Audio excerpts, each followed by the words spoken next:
Hello friends, എല്ലാവർക്കും നമസ്കാരം. ദഹന സംബന്ധമായിട്ടുള്ള ബുദ്ധിമുട്ടുകൾ അനുഭവിക്കുന്നവര് അല്ലെങ്കിൽ ആസിഡിറ്റിയുമായി ബന്ധപ്പെട്ടുള്ള പ്രശ്നങ്ങളുള്ളവര് ഇന്ന് വളരെ കൂടുതലാണ്. പ്രത്യേകിച്ച് എന്തെങ്കിലും ഒരു ഭക്ഷണം കഴിച്ചു കഴിഞ്ഞാൽ തീരെ ദഹിക്കാതെ വരിക, 1 മണിക്കൂറിനുള്ളിൽ തന്നെ ഗ്യാസ് വല്ലാതെ ഫോം ചെയ്യുക, ഏമ്പക്കം വിട്ടുകൊണ്ടേയിരിക്കുക, അല്ലെങ്കിൽ ഗ്യാസ് മേലോട്ടും താഴോട്ടും പോവാത്തൊരവസ്ഥ വരിക, മലബന്ധം വരിക, ചിലപ്പോൾ വയറിളക്കായിട്ട് വരിക, മലം കൂടുതലായിട്ട് വെള്ളത്തിൽ പൊങ്ങി കിടക്കുന്ന പോലെ തോന്നുക, കൊഴുപ്പ് കൂടുതലുള്ള മലം പോവുക. ഇത്തരത്തിലുള്ള ബുദ്ധിമുട്ടുകൾ നിങ്ങൾക്ക് ഉണ്ടെങ്കിൽ അത് മിക്കവാറും പിത്തരസത്തിന്റെ ഫങ്ഷൻസ് കുറയുന്നത് കൊണ്ടാവാം. പിത്തരസം നമുക്കറിയുന്ന പോലെ നമ്മളെ ദഹനത്തിന് സഹായിക്കുന്ന ഒരു പ്രധാനപ്പെട്ടുള്ള ഒരു ദഹനരസം തന്നെയാണ് പിത്തരസം. ഈ പിത്തരസത്തിന്റെ ക്വാളിറ്റി കുറയുമ്പോൾ അല്ലെങ്കിൽ അതിന്റെ ഉൽപാദനം കുറയുമ്പോൾ ഇത്തരത്തിലുള്ള അസിഡിറ്റിയുമായി ബന്ധപ്പെട്ടുള്ള ഒരുപാട് ബുദ്ധിമുട്ടുകൾ നമ്മൾ കണ്ടുവരുന്നുണ്ട്. ഇതുമായി ബന്ധപ്പെട്ട് ഞാൻ അനുഭവം പറയാം. കഴിഞ്ഞ ദിവസം OP-യിൽ ഒരാൾ വന്നിട്ടുണ്ടായിരുന്നു.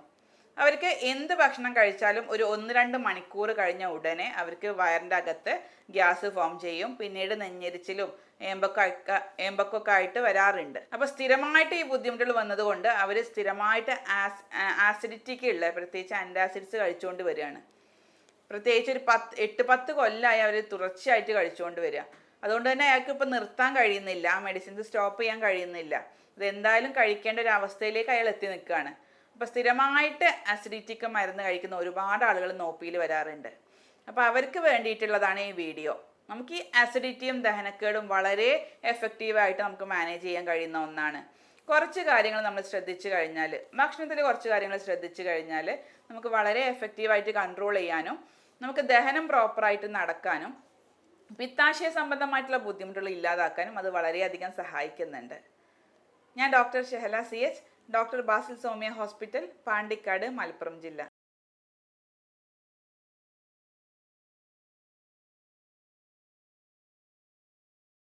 നമ്മൾ പറഞ്ഞു ഈ ദഹനക്കേടിന്റെ പ്രധാന കാരണം പിത്തരസത്തിൽ ഉണ്ടാവുന്ന വ്യത്യാസങ്ങളാണ്.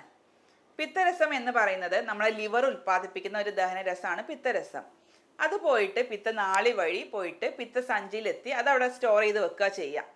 അവിടെ വെച്ചിട്ട് അതിന് ചില കോൺസെൻട്രേഷൻ കുറച്ച് കൂടും, പിന്നെ കുറച്ച് വ്യത്യാസങ്ങളൊക്കെ അതിൽ വന്നു കഴിഞ്ഞിട്ട് അത് ആവശ്യമായിട്ടുള്ള സമയത്ത് എന്താവും, ഈ പിത്തസഞ്ചി ഒന്ന് കൺട്രാക്ട് ചെയ്ത് കഴിഞ്ഞാൽ ഈ പിത്തരസം പോയിട്ട് ചെറുകുടലിലേക്ക് എത്തും.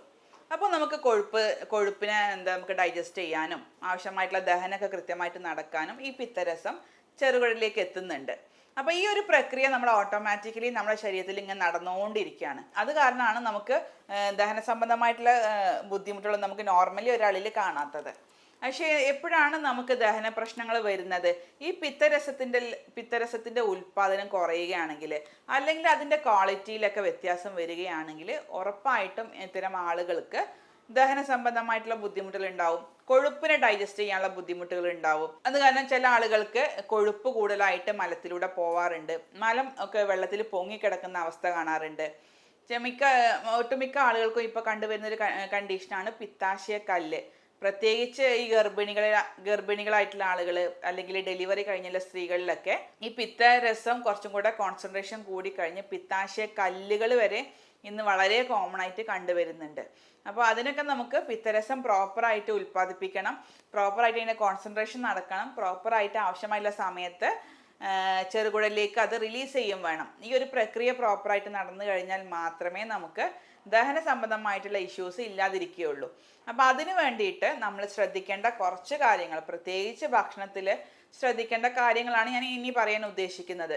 പ്രത്യേകിച്ച് നമുക്കറിയാം പിത്തരസത്തിൻ്റെ ക്വാളിറ്റി ഇമ്പ്രൂവ് ചെയ്യാനും പിത്തരസം പ്രോപ്പറായിട്ട് ഉൽപ്പാദിപ്പിക്കാനും സഹായിക്കുന്ന ഒരു 8-10 ഭക്ഷണങ്ങളുണ്ട്. അത് നിർബന്ധമായിട്ടും നിങ്ങൾ ഇത്തരം ആരോഗ്യങ്ങൾ ഭക്ഷണത്തിൽ ഉൾപ്പെടുത്തേണ്ടത് വളരെ അത്യാവശ്യമാണ്.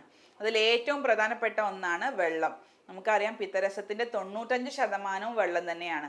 ഈ വെള്ളം കുറഞ്ഞു കഴിഞ്ഞാൽ നമ്മുടെ ശരീരത്തിൽ കൂടുതലായിട്ട് വെള്ളം ഇല്ലെങ്കിൽ ഈ പിത്തരസം പോയിട്ട് ഒന്നും കൂടെ ഗാഢത കൂടും, അല്ലെങ്കിൽ കോൺസെൻട്രേഷൻ കൂടിക്കഴിഞ്ഞാൽ അതൊന്നും കൂടെ പിത്താശയ കല്ലിലേക്കൊക്കെ പോകാനുള്ള ചാൻസ് വളരെ കൂടുതലാണ്. അതുപോലെ തന്നെ ഏറ്റവും പ്രധാനപ്പെട്ട ഭക്ഷണമാണ് omega-3 ഫാറ്റി ആസിഡ്സ് അടങ്ങിയിട്ടുള്ള ഭക്ഷണങ്ങൾ. പ്രത്യേകിച്ച് നമ്മുടെ കടൽ മത്സ്യങ്ങൾ, അയില, മത്തി, നെത്തോലി പോലെയുള്ള കടൽ മത്സ്യങ്ങൾ ഉപയോഗിക്കുക. നട്ട്സുകൾ, പ്രത്യേകിച്ച് ബദാം, വാൾനട്ട് പോലെയുള്ള നട്ട്സുകൾ ഉപയോഗിക്കുക. ഒലീവ് ഓയിൽ ഉപയോഗിക്കാം. സാലഡുകളിലൊക്കെ നമുക്ക് വെർജിൻ കോക്കനട്ട് ഓയിലോ ഒലീവ് ഓയിലൊക്കെ സാലഡ് ഡ്രസ്സിങ്സിന് വേണ്ടിയിട്ട് നമുക്ക് യൂസ് ചെയ്യാവുന്നതാണ്.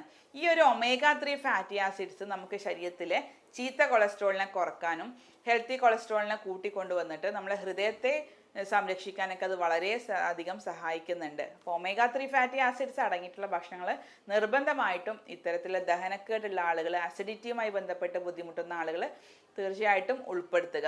അതുപോലെ തന്നെ അവർ ഉൾപ്പെടുത്തേണ്ട മറ്റ് ഭക്ഷണങ്ങളാണ് വൈറ്റമിൻ സി കൂടുതലുള്ള ഭക്ഷണങ്ങൾ. പ്രത്യേകിച്ച് നാരങ്ങ, ഓറഞ്ച്, മൊസംബി പോലത്തെയുള്ള ഫ്രൂട്ട്സുകൾ, പേരക്ക, അതുപോലെ തന്നെ ക്യാപ്സിക്കം പോലെയുള്ള വെജിറ്റബിൾസും നിർബന്ധമായിട്ടും ഇത്തരം ആളുകൾ ഉൾപ്പെടുത്തുക. നമ്മൾ ക്യാപ്സിക്കൊക്കെ പല കളറുകളിൽ ഇന്ന് മാർക്കറ്റുകളിൽ അവൈലബിൾ ആണ്. അതിൽ കൂടുതലായിട്ട് വൈറ്റമിൻ സി അടങ്ങിയിട്ടുണ്ട്. ഈ വൈറ്റമിൻ സി എന്താണ്, പിത്തരസത്തിൻ്റെ ക്വാളിറ്റി ഇമ്പ്രൂവ് ചെയ്യാൻ വളരെയധികം അത് സഹായിക്കുന്നുണ്ട്.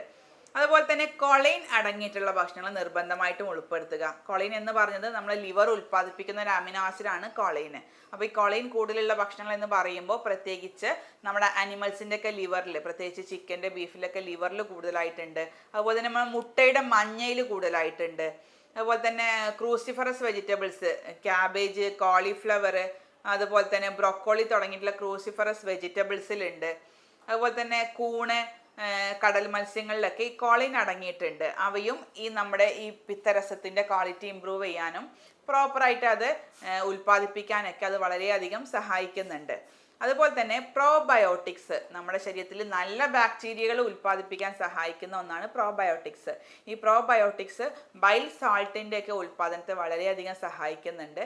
പ്രോബയോട്ടിക്സ് നമ്മളെ നാട്ടിൽ കൂടുതലായിട്ട് കിട്ടുന്ന പ്രോബയോട്ടിക്സ് നമുക്കറിയാം. തൈര്, മോര്, യോഗട്ടൊക്കെ നിരന്തരം ഇത്തരം ആസിഡിറ്റീൻ്റെ ഇഷ്യൂ ഉള്ളവരാണെങ്കിൽ ഭക്ഷണത്തിൽ അല്ലെങ്കിൽ ചോറിൻ്റെ കൂടെയൊക്കെ ഉൾപ്പെടുത്താൻ ശ്രദ്ധിക്കുക. അതുപോലെ തന്നെ മധുര പലഹാരങ്ങൾ, ബേക്കറി ഐറ്റംസ് പൂർണ്ണമായിട്ടും ഒഴിവാക്കുക. ഈ മധുര അടങ്ങിയിട്ടുള്ള ജ്യൂസുകളൊക്കെ നമുക്ക് നിരന്തരം കുടിച്ചു കഴിഞ്ഞാൽ അത് നമ്മുടെ ഫ്രക്ടോസ് എന്നുള്ള കണ്ടന്റാണ് അവിടെ കൂടി വരിക ശരീരത്തിൽ. അത് നമ്മുടെ ലിവറിൻ്റെ ഹെൽത്തിനെയൊക്കെ അത് ദോഷമായിട്ടാണ് ബാധിക്കുന്നത്. മാത്രമല്ല പിത്താശയ സംബന്ധമായിട്ടുള്ള ബുദ്ധിമുട്ടുകൾ ഉണ്ടാവാനും അത് കാരണമാവുന്നുണ്ട്. മദ്യത്തിൻ്റെ ഉപയോഗം പൂർണ്ണമായിട്ട് ഒഴിവാക്കുക. മദ്യം കൂടുതലായിട്ട് കഴിക്കുന്ന ആളുകളിൽ ഇതുപോലെ തന്നെ പിത്തരസത്തിൻ്റെ ക്വാളിറ്റി കുറയാനും അസിഡിറ്റി, നെഞ്ഞെരിച്ചിൽ, വയറുവേദനയൊക്കെ സ്ഥിരമായിട്ട് കണ്ടുവരാനും സാധ്യതയുണ്ട്. അതുപോലെ തന്നെ വെള്ളം ധാരാളം കുടിക്കുക. പ്രോപ്പറായിട്ട് നിങ്ങൾ എക്സസൈസ് ചെയ്യുക. റെഗുലറായിട്ട് ഒരു അരമണിക്കൂർ അല്ലെങ്കിൽ 1 മണിക്കൂറെങ്കിലും എക്സസൈസ് ചെയ്യാൻ ശ്രദ്ധിക്കുക.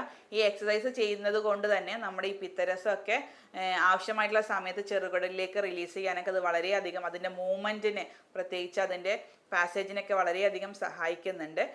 അതുകൊണ്ട് തന്നെയാണ് നമുക്ക് കൃത്യമായിട്ട് വ്യായാമം ചെയ്യുന്ന ആളുകളിൽ ഈ അസിഡിറ്റിയുമായി ബന്ധപ്പെട്ട വിഷയങ്ങൾ വളരെ കുറവാണ്, അല്ലെങ്കിൽ ദഹനക്കേടൊക്കെ വളരെ കുറവായിട്ടാണ് നമ്മൾ കണ്ടുവരുന്നത്.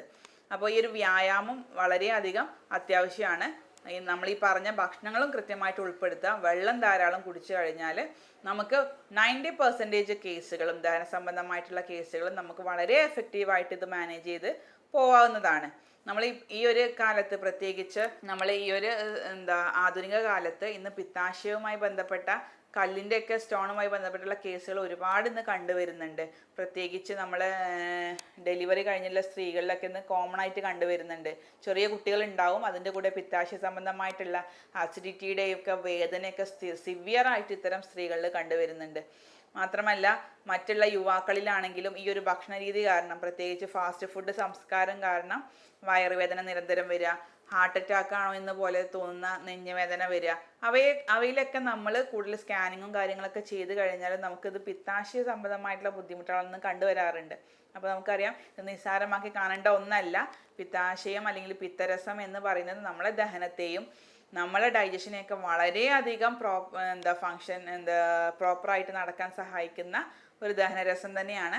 അപ്പോൾ അവയുടെ ക്വാളിറ്റി മാക്സിമം നിങ്ങൾ ഇമ്പ്രൂവ് ചെയ്ത് കൊണ്ടുവരിക.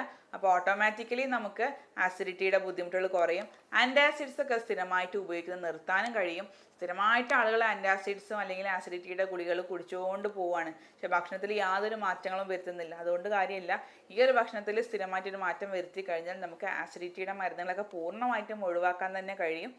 നമ്മൾ ഇത്തരത്തിലുള്ള കേസുകളിൽ ചെയ്യുന്നത് നമ്മളെ രോഗിയുടെ രോഗകാരണം കൃത്യമായിട്ട് പഠിച്ച് മനസ്സിലാക്കിയിട്ട് അവർക്ക് അനുയോജ്യമായിട്ടുള്ള അല്ലെങ്കിൽ അവരുടെ ജീവിത സാഹചര്യങ്ങളൊക്കെ മനസ്സിലാക്കി ശാരീരികവും മാനസികവുമായിട്ടുള്ള എല്ലാ വ്യതിയാനങ്ങളും കണക്കിലെടുത്തുകൊണ്ട് അവർക്ക് അനുയോജ്യമായിട്ടുള്ള കോൺസ്റ്റിറ്റ്യൂഷണൽ ട്രീറ്റ്മെൻ്റ് ആണ് ഈ ഒരു രീതിയിലൂടെ ചെയ്യുന്നത്. നമ്മുടെ ഹോമിയോപ്പതിയിലുള്ള സ്പെഷ്യലൈസ്ഡ് ആയിട്ട് ചെയ്യുന്ന ചികിത്സാ രീതി കൊണ്ട് ഒരുപാട് ആളുകൾക്ക് ഈ ദഹന സംബന്ധമായിട്ടുള്ള ബുദ്ധിമുട്ടുകളും പിത്താശയ സംബന്ധമായിട്ടുള്ള ബുദ്ധിമുട്ടുകളിൽ നിന്നും ഒരുപാട് ആശ്വാസം കൊടുക്കാൻ നമുക്ക് കഴിഞ്ഞിട്ടുണ്ട്. പ്രത്യേകിച്ച് ചെറിയ കുട്ടികളുള്ള സ്ത്രീകളിലൊക്കെ പിത്താശയക്കല്ല് റിമൂവ് ചെയ്യാനും അത് സർജറി ഇല്ലാതെ തന്നെ നമുക്ക് വളരെ എഫക്റ്റീവായിട്ട് മാനേജ് ചെയ്യാനൊക്കെ നമുക്ക് ഈ ഒരു ട്രീറ്റ്മെൻറ്റ് ചികിത്സാ രീതിയിലൂടെ നമുക്ക് കഴിഞ്ഞ് വന്നിട്ടുണ്ട്. മാത്രമല്ല ഇത്തരം ആളുകളിൽ പ്രത്യേകിച്ച് ഒരു ഭക്ഷണ രീതികളിൽ എന്തൊക്കെ മാറ്റങ്ങൾ വരുത്തണം, ലൈഫ് സ്റ്റൈലിലും ഡയറ്റിലേക്ക് എന്തൊക്കെ മോഡിഫിക്കേഷൻ വരുത്തേണ്ട കാര്യങ്ങളൊക്കെ നമ്മൾ കൃത്യമായിട്ട് അഡ്വൈസ് ചെയ്ത് കൊടുക്കാറുണ്ട്.